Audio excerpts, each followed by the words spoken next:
I was just going to say that methodology that Mates in Construction are using, this is that John's firm that he works for has used a very similar methodology in that we partnered with John's firm to really do the mental health awareness for most of the partners and directors and managers.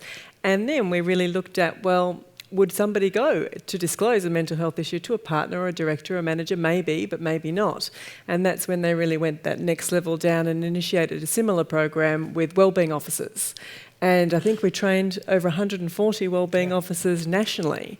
What's a wellbeing officer do? What do they do? Well, a wellbeing officer is a contact. It's a person who has undergone we did 3 hours of training with them around how do I recognise a mental health issue? How do I realise when someone's not travelling so well? How do I respond? How do I have a conversation with someone I might be concerned about? How do I refer? What are my referral options? And we designed a nice mental health intervention framework for them to use.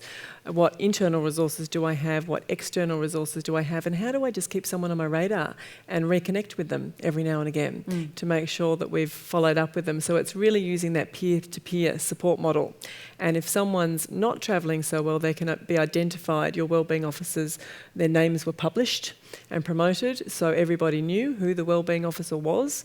So if I'm not so comfortable disclosing a mental health issue to my partner or my manager, I might have my buddy in the next group or someone who's around my level who I might choose to disclose that to. And we trained everyone from secretaries to paralegals to accounts people to managers to someone in marketing. So it was across the board now. If only all workplaces were as enlightened. Megan, you want to weigh in, and then I want to come up to you. That's important to have people on the ground as well, because sometimes your manager might be in another state or another country, and you don't have that the day-to-day interaction where they could pick up those sorts of things. So the peer-to-peer stuff's really important.